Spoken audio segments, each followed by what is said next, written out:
Este sermón corresponde a la serie de sermones del libro Hechos de los Apóstoles, predicado en la Iglesia Bautista Santísima Trinidad de Isla de Maipo. Que el Dios uno y trino te bendiga. Demostraciones de poder en el libro de los Hechos. Pablo, en su carta a los Corintios, en su primera carta a los Corintios, nos describe algo acerca de su forma, ¿cierto?, de ministrar a la iglesia en Corintios. Pablo nos indica que él se propuso no saber entre los corintios cosa alguna, sino a Jesucristo y a este crucificado, y estuvo entre ellos con gran debilidad, mucho temor y mucho temblor, pero que sin embargo su palabra y su predicación no fueron con palabras de humana persuasión, sino con demostraciones del Espíritu y del poder de Dios. Y ustedes pueden corroborar eso después en 1 Corintios capítulo 2, versículos 1 al 5.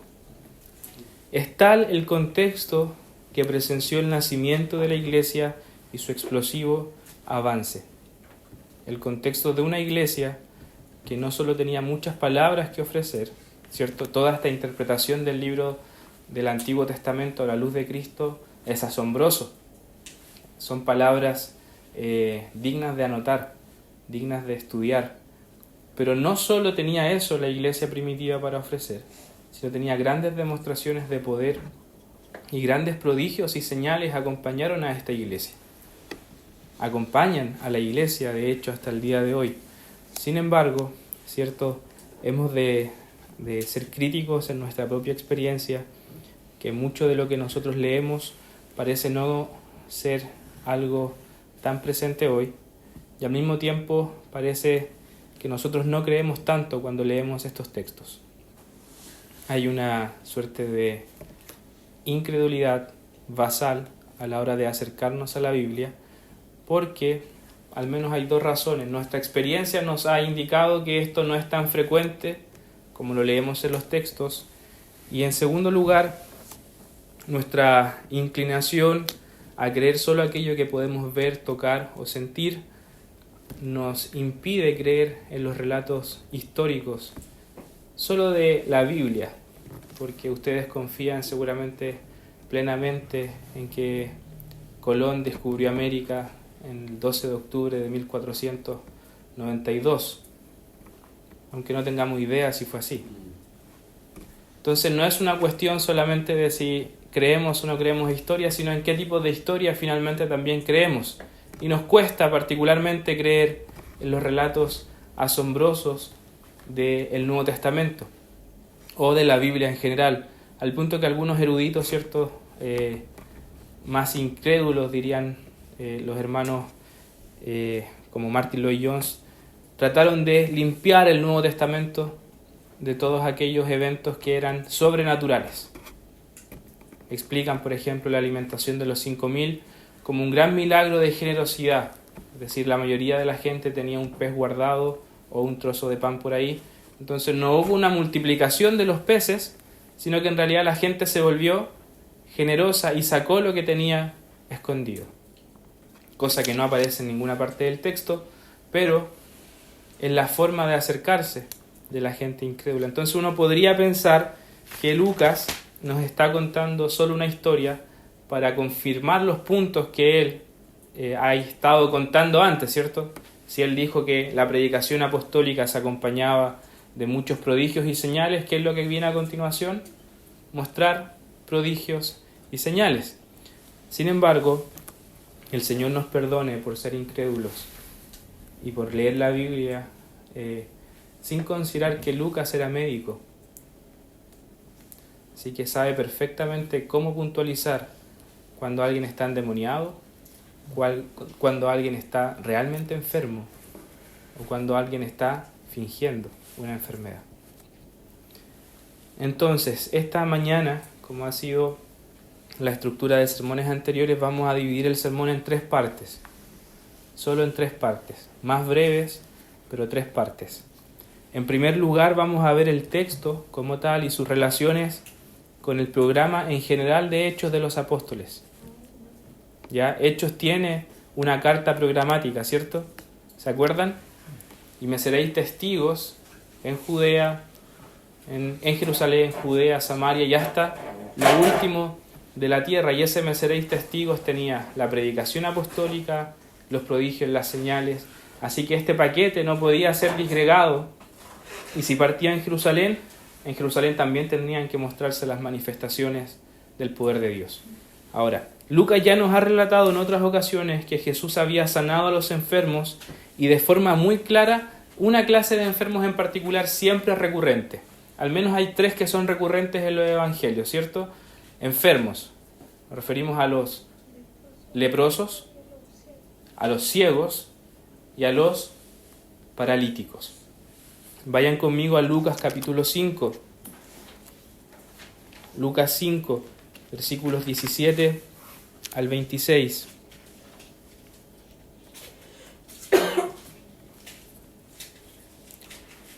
Vamos a saltarnos los primeros versículos, aunque son importantes, para ir al versículo 24. Lucas 5, 24. ¿Sí?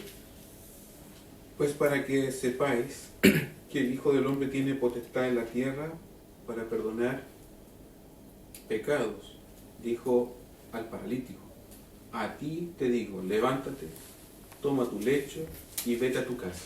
Amén. Entonces, aquí el texto primero nos planteaba un problema. Jesús le ha dicho al hombre antes de sanarlo: hijo, tus pecados te son perdonados. Y este texto es asombroso porque Jesús dice, al ver la fe de ellos, ¿cierto? ¿De quién vio la fe? De los amigos que hacen lo posible para que este paralítico esté ante la presencia de Jesús. Ahora, hay un autor que se llama Craig Kenner, ¿cierto? Un hermano ordenado ministro bautista que trabaja para la Asamblea de Dios y que se mueve en todo el mundo de África. Su esposa es africana, entonces su ministerio está mucho más enraizado en el contexto más marginal que el cristianismo que nosotros conocemos en Occidente. Estados Unidos, aunque él es profesor en Estados Unidos, pero Kenner ha hecho un trabajo muy, muy interesante. Tiene un comentario al libro de los Hechos en que son 4 tomos, cada tomo de 1200 páginas. Él ha intentado ir punto por punto en el libro de los Hechos. Es un carismático, por decirlo de alguna forma, alguien que defiende profundamente la obra del Espíritu Santo. Tiene un libro de más de 1200 páginas con testimonios de milagros atestiguados. Ha hecho un trabajo incansable para mostrar que el Señor no ha dejado de ser el Señor de gloria.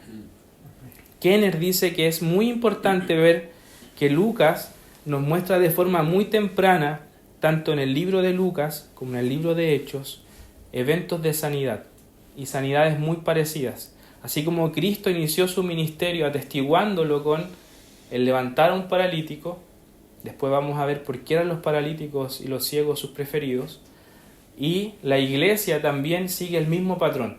¿A quién acude primero? A un paralítico. Y hay similitudes. También nos muestra el libro de Hechos la relación entre las curaciones efectuadas por el apóstol Pedro, Jesús y Pablo. Vayan conmigo, algunos se van a quedar, los que están en el sillón acá, se van a quedar en Hechos 3, para que tengan el Hechos 3 abierto. Y los que están de Marco, Nico, acá, los 3 de acá van a ir a Hechos 14.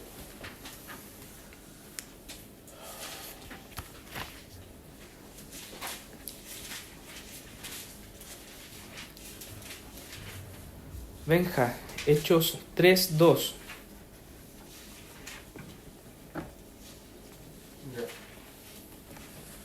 Le ha traído un hombre cojo de nacimiento, a quien ponía cada día a la puerta del templo que se llamaba La Hermosa, para que pidiese limosna de los que entraban en el templo. Amén. Vamos a Hechos 14:8. Nico. 14. Y cierto hombre de Listra estaba sentado imposibilitado de los pies, cojo de nacimiento que jamás había andado. ¿Qué hay de similar en esos dos textos? El cojo es de nacimiento, ¿cierto? ¿Cuántos conocen a embusteros hoy que alargan los pies? Hay varios videos en internet, ¿cierto? Se supone que si nos ponen sentados en una cama, tenemos un pie más corto que otro, en realidad una pierna. Y ellos hacen unos movimientos, como es una ilusión óptica, en que terminan dejando los dos pies parejos. Que es una señal apostólica según ellos. Pero el texto, o estos textos, incluido el texto de Lucas, ¿cierto?, que leímos de Jesús, dejan claro que este cojo es cojo de nacimiento y la gente lo reconoce como cojo de nacimiento. Ahora, papá, Hechos 3:5. 3:5. Entonces él estuvo atento esperando recibir de ellos algo. Vayamos a Hechos 14:9. Marco. Esto oyó hablar a Pablo, el cual, fijando en él sus ojos y viendo que tenía fe para ser sanado. Sí, yo me equivoqué. Mi papá tenía que leer 3:4. 3:4. Pero no tenía sentido. Pedro con Juan, fijando en él los ojos, le dijeron, míranos. Fijando en él los ojos. ¿Qué hace Pablo? Fija también en él los ojos. Esto es sumamente importante. Si al día de hoy las personas con discapacidad todavía las miramos como personas de segunda categoría, imagínense un discapacitado en el primer siglo que alguien lo mirara. Eso ya era extraño. Fijando en él los ojos. Lucas usa estas palabras más que cualquier otro escritor del Nuevo Testamento. También nos relata muchas veces que Jesús se detenía a mirar a las personas. Vayan ahora a Hechos 3:2, que ya lo leyó Benja. A este cojo lo ponían a la puerta del templo que se llamaba La Hermosa, en Hechos 14:9.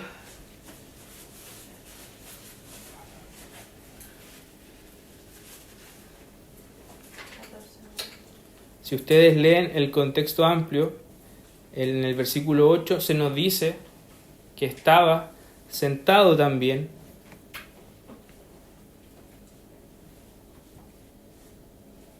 y en el versículo 13 también se nos dice que estaban cerca de las puertas del templo. Dos templos distintos por lo demás, porque el de Listra está en un templo para la diosa de Júpiter y en el caso del paralítico que estamos leyendo está en el templo de Salomón, el segundo templo, el reedificado por Herodes. Por último, ambos, tanto Pablo como Pedro, rechazan la adulación humana. Ellos dicen de inmediato, esta curación no ha sido hecha por mi poder, sino en el nombre de Jesucristo. Además, en ambos casos, el hombre muestra su sanidad saltando. Tanto el paralítico de Hechos 3 como el paralítico de Hechos 14 muestra su sanidad dando saltos. Estos paralelismos tanto entre Jesús, Pedro y Pablo son muy interesantes. Ahora, sin embargo, Lucas mantiene una distinción entre ellos. Pedro y Pablo sanan en el nombre de Jesucristo. Y Jesucristo sana en virtud de no invocar ningún nombre. Él dice, para que sepáis que el Hijo del Hombre tiene potestad no solo para perdonar los pecados, sino para sanar a los enfermos. Les dice al paralítico, levántate, toma tu lecho y anda. Y es allí donde está el primer punto. La iglesia tiene poder no en virtud de ser una iglesia o una comunidad de gente, sino en cuán cercana permanece llevando la gente a Jesucristo. Una iglesia que no tiene una comunión continua y cercana con Jesucristo no puede cumplir su misión de llevar el Evangelio a los perdidos. Tampoco puede llevar las bendiciones del siglo venidero que tenemos delante de nosotros. La iglesia continúa llevando a cabo las obras del Señor. Los eventos que nosotros hemos leído no son solo en sí mismos importantes, sino que cada sanidad funciona como una señal.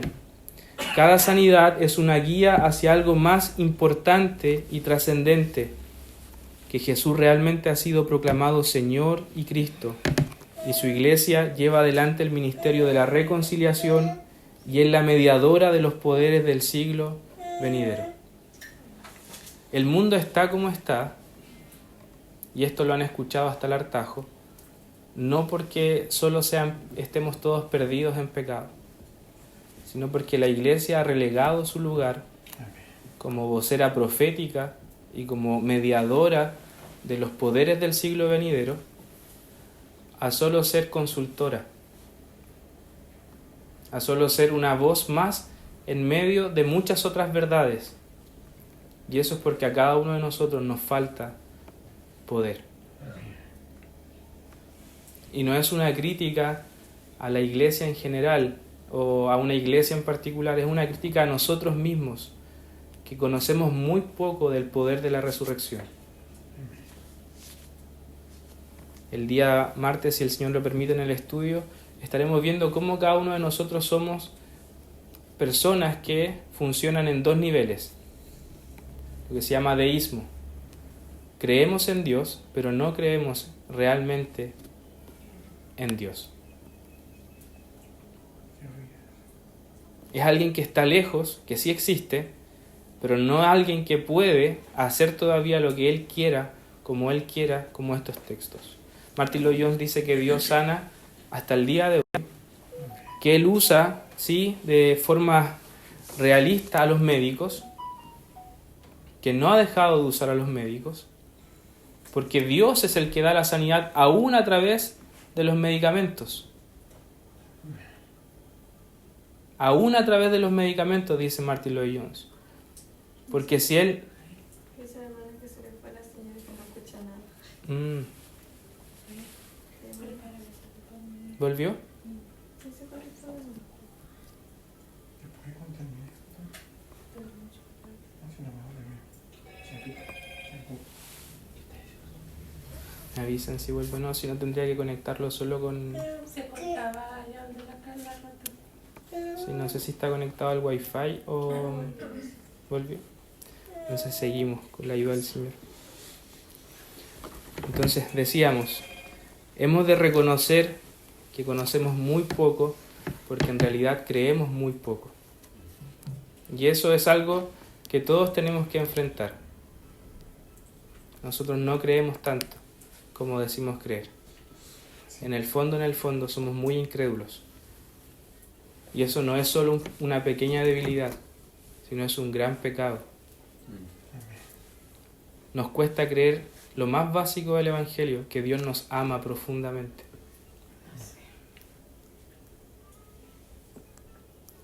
Todo lo demás no tiene tanta importancia a la luz de que en algún momento vamos a morir, como el hecho de creer que Dios efectivamente nos ama y ha dado a su Hijo por nosotros. Ahora, consideremos el segundo punto de este sermón, la sanidad de este hombre y cómo ésta nos confronta. Si ustedes van al libro del profeta Malaquías, él había profetizado que el Señor aparecería en el templo purificando el santuario que Israel había profanado y que los sacerdotes iban a ser enjuiciados por medio de la ardiente santidad de aquel que venía al templo. Lo pueden anotar en Malaquías 3, del 1 al 4. Nosotros sabemos que nuestro Señor ya había entrado al templo y que desde muy pequeño se había dicho que Él iba a dividir a Israel en dos, ¿cierto? Cuando ustedes leen Lucas capítulo 2, 25 al 35, se nos habla de la profecía que está tanto de Simeón como de Ana, la profetisa que está ahí. Y este varón, este niño, dice uno de ellos, está puesto en Israel para hacer caer a muchos y edificar a otros. Es decir, Jesús había estado en este templo, cual celoso defensor de la santidad en su adultez también lo había limpiado y había dicho que sería llamada casa de oración. Y como maestro, cierto, irreductible de la verdad de Dios, había predicado también en el templo. Y ahora por medio de Pedro y Juan, Cristo está de nuevo volviendo al templo. Está llegando con su poder Salvador en su nombre. Cuando vamos al texto, tenemos que estos hombres, ¿cierto? Se nos dice, van al templo a la hora 9, lo que nos indica que ellos han sido obedientes hasta este punto. El Señor les dijo, quédense en Jerusalén, y ellos no se han movido de Jerusalén. Allí es el primer campo misionero para ellos. Se nos dice que van a la oración siguiendo las horas establecidas por la tradición judía, a las 9, a las 12 y a las 3 de la tarde. A las 9 se hacía el primer gran sacrificio, ¿cierto? Y a las 3 se hacía otro sacrificio, según Josefo. Y estas son las horas que están usando estos hombres. Ustedes después pueden ver en Éxodo 29, 38 al 39 y en el Salmo 55, 17, cuando dice el salmista, ¿cierto? De mañana oirás mi voz, me presentaré delante de ti al mediodía y al caer la tarde, usando las 3 horas para la oración. Y los discípulos, como son judíos, permanecen en la dinámica judía, es lo que ellos conocen. No está mal orar en horarios establecidos. Ellos van, sin embargo, ya no solo con una tradición, sino con una fe que ha sido renovada por la obra del Espíritu Santo que ha caído sobre ellos. El texto ahora nos dice que hay un paralítico y nos describe la vida miserable de este paralítico. Él era traído, no era alguien que llegaba ahí por sus propias fuerzas. Era lo que nosotros conoceríamos hoy al aplicar un instrumento como Bartel, ¿cierto?, que mide el tipo de discapacidad o el nivel de funcionalidad que tiene, como una persona con discapacidad severa, o como ustedes lo conocen a veces, postrados, ¿cierto? Son esa clase de gente que no puede hacer nada por sí mismos. De estos, ¿cierto?, sabemos mucho porque los evangelios nos hablan mucho acerca de ellos. No sabemos con exactitud cuál es la puerta de la Hermosa, pero se presume que es la puerta de Nicanor o la puerta oriental. Solo como datos. Para el paralítico, sin embargo, es otro día rutinario. Quizás como para ustedes también en esta mañana. Domingo, 11 de la mañana, reunión. Hasta 12:30, checklist. Listo. Seguimos. Todos conocemos lo que es el peso de la rutina, aún en la vida cristiana. ¿Cuántos despertaron con expectaciones del día domingo? Con una santa expectación, no de venir a escuchar al hermano, no de venir a cantar, sino de venir a tener un encuentro con Dios. ¿Cuántos prepararon este domingo durante toda la semana? ¿Cuántos de nosotros nos despertamos hoy no pensando en qué voy a cocinar, no pensando en qué haré este día, en cómo resuelvo el trabajo de la universidad, cómo termino mis tareas del diplomado, sino en realidad hoy es el día del Señor? No tengo un templo formal, pero pertenezco a una iglesia, no sin nombre da lo mismo, pertenezco al cuerpo de Cristo, me reúno con otros que, aunque son mi familia, también han sido transformados por el Señor. Así que Dios efectivamente puede hacerse presente de una forma singular. Pero tenemos que reconocer que como el paralítico, muchos de nosotros solo hemos sido traídos hasta este lugar porque nos despertaron, porque la rutina lo impone así, ¿cierto? Les tocó nacer en un hogar cristiano o les tocó ser evangélicos y eso es lo que hemos tenido. Así que como el paralítico, llegamos quizás hasta este punto sin nada de expectación. Y qué terrible es vivir la vida sin expectación.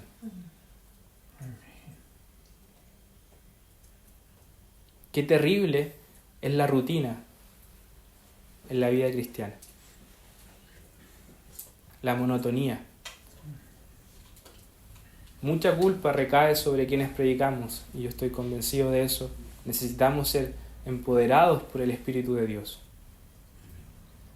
Pero cuando uno lee el texto de Hechos, hay una suerte de expectación, no solo en Pedro, sino en la multitud que se agolpa atónita de las cosas que está viendo. la responsabilidad de este culto es mayoritariamente mía, pero también una parte importante de aquellos que llegan, con o sin ninguna intención de estar o sin ninguna expectativa de que hoy Dios va a hablar o de que hoy Dios puede pasearse por medio de nuestro hogar, de nuestra comunidad cristiana. Somos como este paralítico, acostumbrados, ¿cierto?, a cierta rutina. Ahora hay varios enfoques para ver al paralítico aquí. Un enfoque es que está allí porque las limosnas son mejores cuando la gente siente la responsabilidad religiosa de dar como mérito para acercarse a Dios. Esto es real.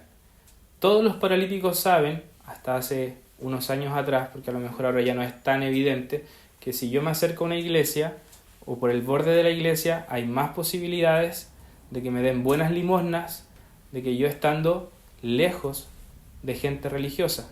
La gente religiosa hace méritos y todos sabemos que un buen mérito es dar a los pobres. Así que este paralítico, ¿cierto?, está aquí a lo mejor por eso. Otros podríamos ver a este paralítico pensando en cómo vive su discapacidad. ¿Alguno de ustedes se siente discapacitado?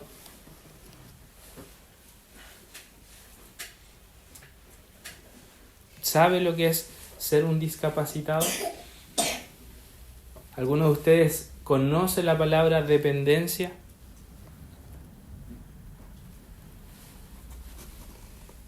¿Alguno de ustedes conoce la palabra asistencia? ¿Alguno de ustedes conoce la palabra desdén? ¿Alguno de ustedes conoce el estigma de ser considerado minusválido? ¿Tener menos valor? ¿Eso significa la minusvalía? ¿Menos valor? ¿Alguno de ustedes conocen el concepto de la desaprobación divina? Que Dios está enojado contigo y te está castigando y por eso estás enfermo. Porque eso es lo que está viviendo también el paralítico.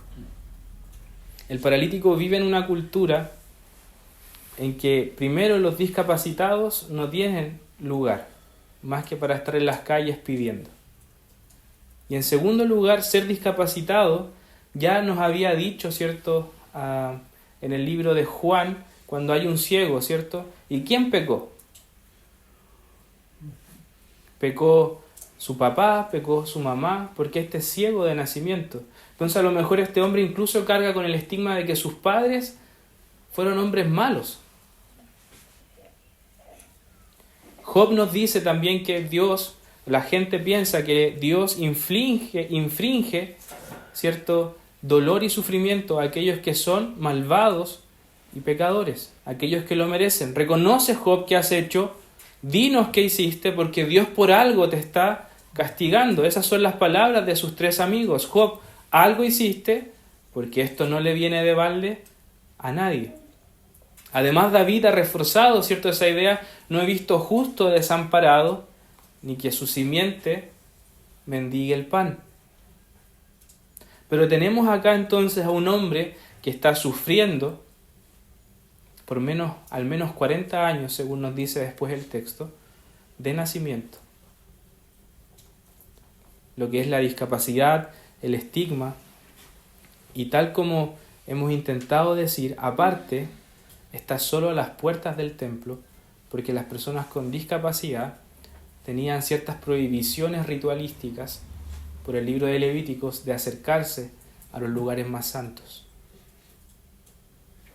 Ustedes recordarán que una persona con dificultades para movilizarse en el Antiguo Testamento, en el libro de Levíticos, no podía, si era hijo de Aarón, oficiar como sacerdote. Entonces, a lo mejor este hombre también está sufriendo no solo la estigma, sino que efectivamente no conoce lo que es estar en los lugares más santos del templo. No tiene idea lo que es ver degollar al Cordero Pascual, que también es ofrecido por los pecados de él. Sea como sea, ha sufrido 40 años y ese día fue otro día más para él, 40 más 1 de sufrimiento. Dios estaba, sin embargo, llegando al templo. Ahora aquí es donde somos confrontados a cómo leemos este texto. Kenneth nos dice, todos los cristianos deben leer las Escrituras como personas que viven en la experiencia bíblica. Es decir, debiésemos leer este texto anhelando la experiencia que este texto nos refleja. No en términos solo de saber el contexto, de saber si el griego dice esto, si el griego dice esta otra cosa, sino como personas que estamos por el mismo espíritu yendo a las Escrituras para esperar compartir parte de la experiencia de las Escrituras en nuestra propia vida. Pero nosotros leemos las Escrituras para muchas veces tener más información, conocer más, saber más, pero para experimentar eso es más difícil. No leemos el texto. ¿Cuántos de ustedes leyeron este texto diciendo hoy, yo puedo también ser ese cojo? Porque así leían los pentecostales antiguos. O así leían muchos de los padres de la iglesia, amparados en que la experiencia de las Escrituras también es importante, no solo el contenido que ellas nos quieren informar en forma de narración, sino también de vivir las Escrituras.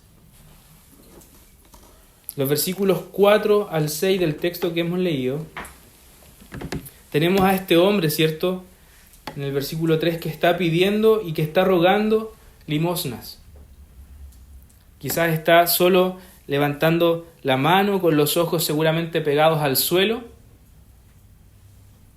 De ahí que los apóstoles tienen que darle una instrucción. El rostro lleno de vergüenza, extendiendo solo una mano o gritando, ¿cierto? Yo le digo a Nil, se me carga pasar por Metro Universidad de Chile, que hay una señora todos los días que finge tener algún tipo de discapacidad. Porque la he visto hablar normal y la he visto cuando pide limosna. Pero sabemos que no es el caso de este cojo. Nuestro amor se ha enfriado por eso también. Nosotros vemos todos los días a la misma gente en Estación Central. A mí se me retaba el otro día, me carga ese niño porque anda todos los días pidiendo plata para el pasaje. Uno lo ve la cara y el pobre cabro da pena mirarlo. Pero todos nosotros, nuestro amor se ha enfriado hacia los necesitados por lo mismo. Sabemos que hay mucha gente falsa que mal usa, ¿cierto? Todos vieron al tío Emilio y los cojos de las esquinas. No es el caso de este cojo. Este verdaderamente lleva 40 años discapacitado, extendiendo sus manos. ¿Cuántos de ustedes miran a los mendigos? Los chiquillos que están, en Providencia quizás no tantos, pero uno que otro hay, ahí en República. ¿Qué hace uno, Benja? Los ignora. Y de hecho, de repente hacemos cosas que son más feas que solo ignorar. Hacemos un desprecio con nuestra nariz. Y vamos hacia el lado. Yo si veo gente de repente, cambio de carril, por decirlo de alguna forma. Me molesta el olor. Si esta persona es paralítica, posiblemente tuvo una lesión medular. Yo presumo. Si fue una lesión que le dejó sin movilidad de las piernas, posiblemente lo dejó a lo mejor también sin control de esfínter.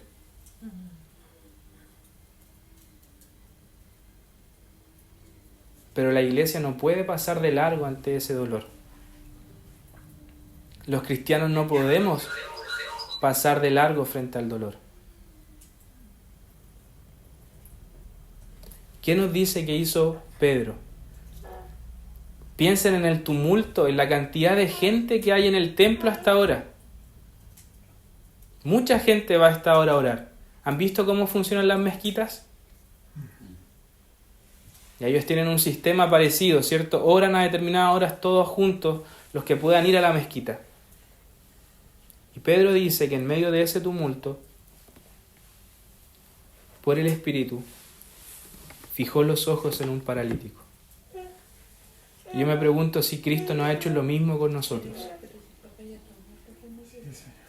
En medio de todo el tumulto de este mundo, si Él no fijó los ojos hace 20, 30, 40 años en gente que no lo buscaba, para traer con cuerdas de amor a los que estaban paralíticos del corazón para creer en Él.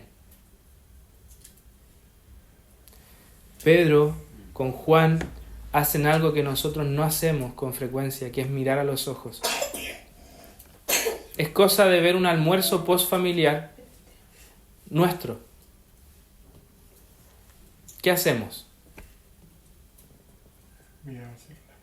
Todos miramos nuestros celulares. Nosotros perdimos la comunicación. Pedro nos dice que él miró a los ojos y le dijo, mírame. Y yo imagino a este hombre, a este paralítico, que si alguien se detiene y me dice, mírame, la expectación con la que él tuvo que haber estado para levantar los ojos y quizás desilusionarse.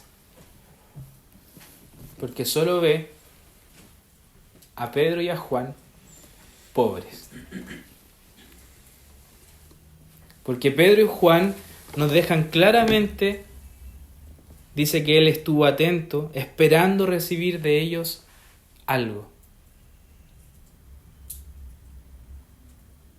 ¿Qué creen que esperaba el paralítico? Dinero. Y está bien, no podemos juzgar al paralítico. Eso era lo único que él necesitaba efectivamente desde su propia perspectiva.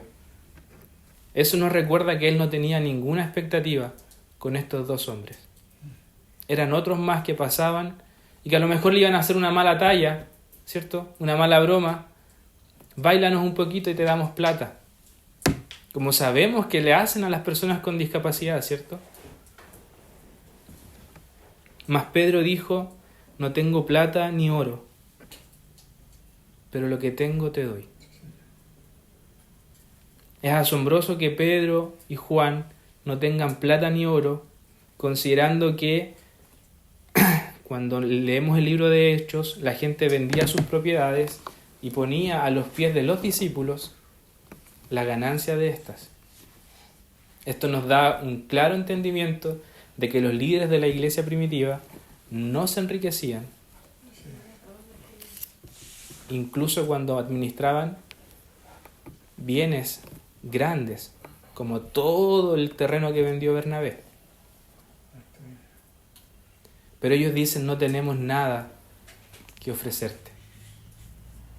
Al menos no dinero, no plata, pero sí lo que tengo te doy. ¿Y qué tenían ellos? Estaban llenos del Espíritu, llenos de Cristo. Y le dicen, en el nombre de Jesucristo de Nazaret, levántate y anda. El texto nos dice, y tomándole por la mano derecha le levantó, y al momento se le afirmaron los pies y tobillos. Pedro rápidamente desvía la mirada de este hombre desdichado hacia quien sí podía socorrerlo. Mírame, le dice Pedro, no es en mí, sino en el nombre de Jesucristo que tú puedes y vas a ser sano. El pensamiento de los judíos no consideraba que el nombre de alguien fuese solo un asunto de identificación, sino que era una manifestación de la naturaleza y del poder que ese nombre invocaba. No funcionaba como magia. ¿Recuerdan a Esceva? Más adelante en el libro de los Hechos. A Pedro, o sea, a Pablo y a Jesús conozco, pero a ti no te conozco. No funcionaba diciendo en el nombre de Jesús y que las cosas funcionaran. sino que estos hombres llenos del Espíritu Santo invocaban el nombre siguiendo, ¿cierto?, el ministerio de la iglesia empoderada por el Espíritu. ¿Y cuánto entonces nos falta a nosotros gustar de este poder? Al menos tener la expectativa de que Dios sí hace esto hasta el día de hoy. Por eso esta sanidad nos confronta. ¿Por qué? Porque nos dice que la gente tiene las mismas preguntas que Juan el Bautista cuando ve a la iglesia. Juan el Bautista, cuando escucha de lo que hace Cristo, dice: ¿es este el Mesías que habría de venir? ¿Y qué le responde Jesús? Díganle a Juan que los ciegos ven, que los cojos andan, que los sordos oyen.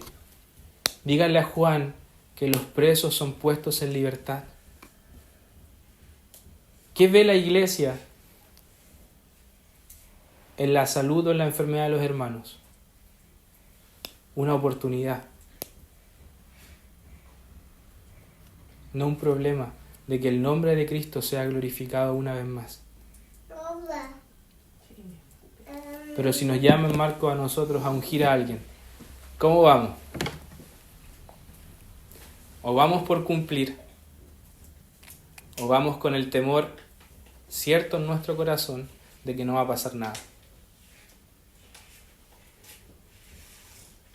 Por eso es bueno tener listas de oración que uno pueda cotejar, para saber si efectivamente nuestras oraciones están siendo respondidas. Porque sí hay poder.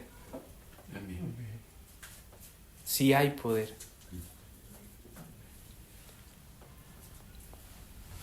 Se está cumpliendo lo que Isaías 35, 4 al 6 había profetizado.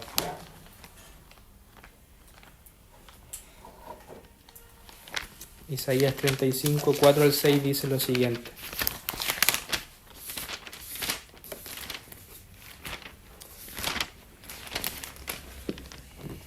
Decid a los de corazón apocados, esforzaos, no temáis, he aquí viene vuestro Dios con retribución, con pago, Dios mismo vendrá y os salvará. Observen esto: entonces los ojos de los ciegos serán abiertos y los oídos de los sordos se abrirán. Entonces el cojo saltará como un ciervo y cantará la lengua del mudo, porque aguas serán cavadas en el desierto y torrentes en la soledad. Entonces el cojo saltará de alegría. ¿Esto sigue ocurriendo? ¿Tienes esta mañana alguna expectativa de que Dios pueda obrar de este modo en este tiempo? Déjame darte algunos ejemplos. Agustín de Hipona relata que las curaciones eran bien conocidas de los paralíticos en su propia iglesia. Beda, el sabio, ofrece un vívido relato de una curación de una parálisis prolongada. Más adelante, un investigador europeo no carismático, y esto es súper importante, no es alguien que crea en la continuidad de esto, informó de muchas curaciones de parálisis en relación con un avivamiento entre el pueblo Zulu de Sudáfrica en la década de 1970.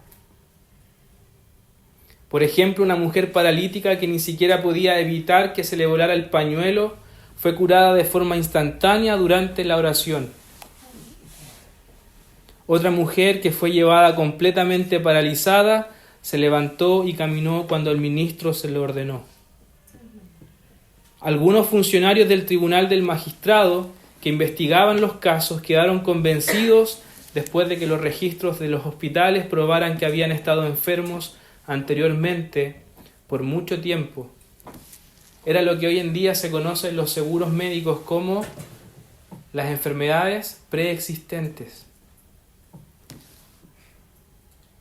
Queridos hermanos, ¿qué ha sucedido aquí entonces? Aquino tiene una historia, Tomás de Aquino. Según Cornelio Lapid, Tomás de Aquino una vez fue llevado por el Papa Inocencio II cuando éste estaba contando una gran cantidad de dinero. ¿Ves, Tomás?, le dijo el Papa, la Iglesia ya no puede decir nunca más, no tengo ni plata ni oro. Santo Tomás de Aquino le respondió, verdad, Santo Padre. Tampoco puede decir ahora, levántate y anda.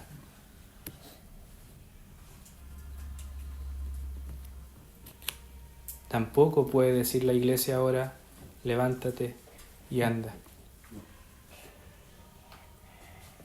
A menos que entendamos que esta discapacidad del alma profunda nos ha afectado a todos y cada uno de nosotros, no podremos gustar del poder divino.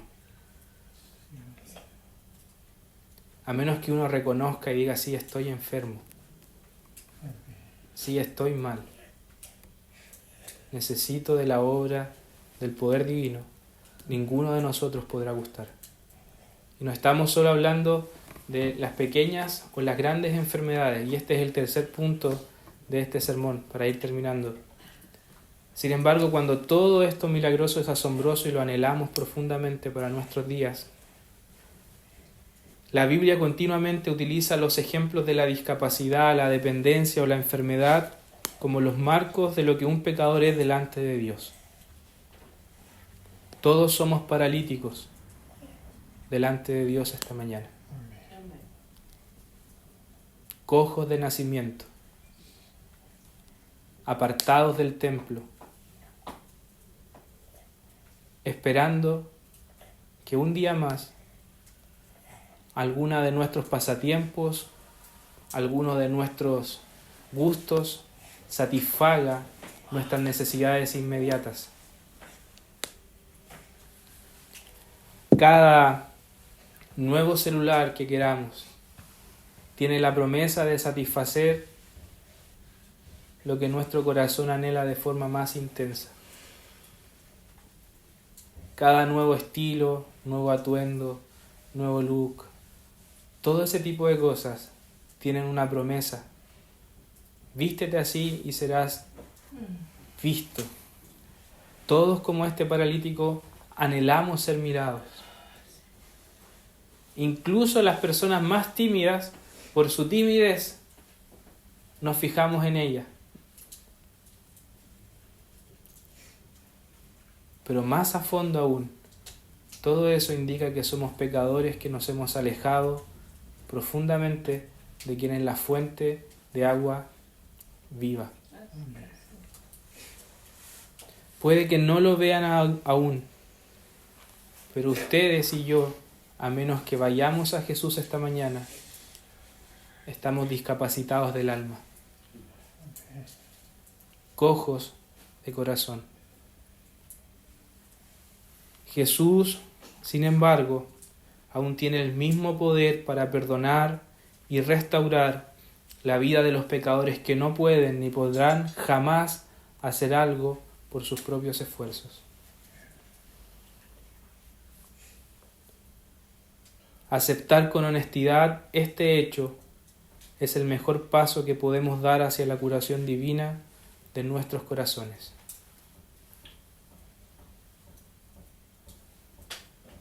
Guarden silencio un momento y reflexionen. ¿Dónde estoy cojeando? ¿Con qué yo no puedo? Con mi pecado, por supuesto. Pero ¿qué hay en tu corazón que si hoy te lo quitáramos, no podrías seguir viviendo?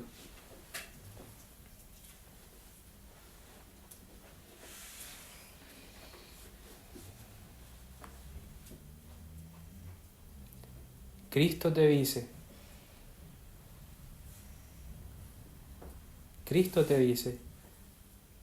que Él es suficiente. Que ya sea que vivamos o que muramos, le pertenecemos tanto en la vida como en la muerte. En esta mañana hay solo un camino que se nos presenta frente al nombre de Jesucristo. Recuerden, en este nombre ha sido hecho esta curación. El libro de Filipenses nos dice que ante la majestad del nombre de Jesucristo toda rodilla se doblará. Puede que hoy no. Puede que hoy no. Pero eso no quita la realidad del texto. Vas a doblar tus rodillas delante de Jesucristo. Quedarás paralítico para siempre si es que Él las dobla por la fuerza. Porque la Biblia nos dice que Jesús dominará con vara de hierro a sus enemigos. Que el cordero no vuelve como cordero, vuelve como león, para librar a su pueblo de sus enemigos y destruir a todos los enemigos que aún queden de pie.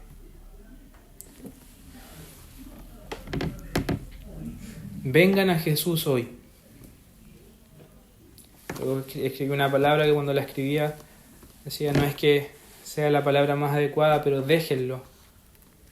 Sabemos que Él es soberano y toda la doctrina de la soberanía de Dios, que Él no necesita pedir permiso. Pero estamos tan heridos por el pecado que nos cuesta creer incluso que Jesús sí quiere perdonarnos de nuestros pecados, que sí quiere amarnos de forma absoluta, que sí quiere tratar con nosotros pacientemente, que sí quiere con nosotros estar, acompañarnos, tomarnos de la mano, sanarnos, sustentarnos, afirmar nuestros corazones, que Jesús sí quiere, que sí quiere ser uno contigo. Que el Señor, por medio de este texto, aliente nuestra fe.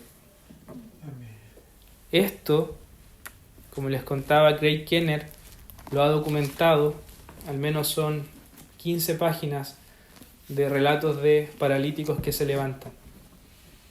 La gracia de la investigación de Craig Kenner es que él es un erudito, un intelectual, que se codea no con lo que nosotros llamaríamos como el defensor de la fe de YouTube. Kenner trabaja en la Universidad de Biola, una de las universidades más prestigiosas de Estados Unidos. Es catedrático del Nuevo Testamento, pero además es alguien que ha constatado por los hechos históricos que las sanidades que él cuenta, hay sanidades de chilenos también en su libro. Le dedica un par de páginas a testimonios de misioneros bautistas en Chile que experimentaron sanidades de tumores cerebrales y un sinfín de cosas. Cerca de 1200 páginas, todas con las pruebas médicas de por medio. Lo que no pasa en Occidente no es por Dios. Occidente somos nosotros. Pasa por nosotros y nuestra profunda y arraigada incredulidad. Si el Señor lo permite, no se pierdan el estudio el miércoles. Hay toda una lógica detrás de esto, por la cual nosotros hemos sido inoculados. Incluso Satanás ha sido tan persuasivo que ha usado los milagros falsos que hemos presenciado, ¿cierto?, como condimento para que nosotros seamos incrédulos. ¿Cuántos de ustedes vieron tanta cosa que ya no creen en nada?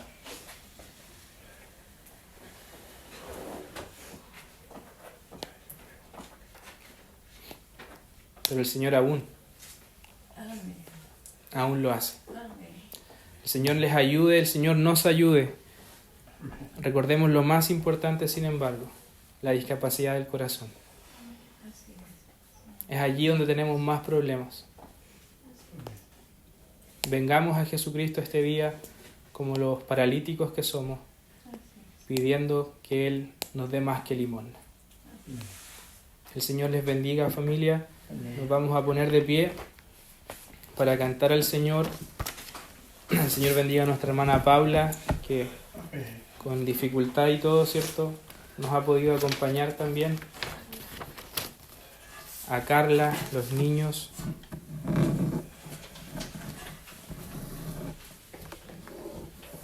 Vamos a cantar ¿Quieres ser salvo de toda maldad?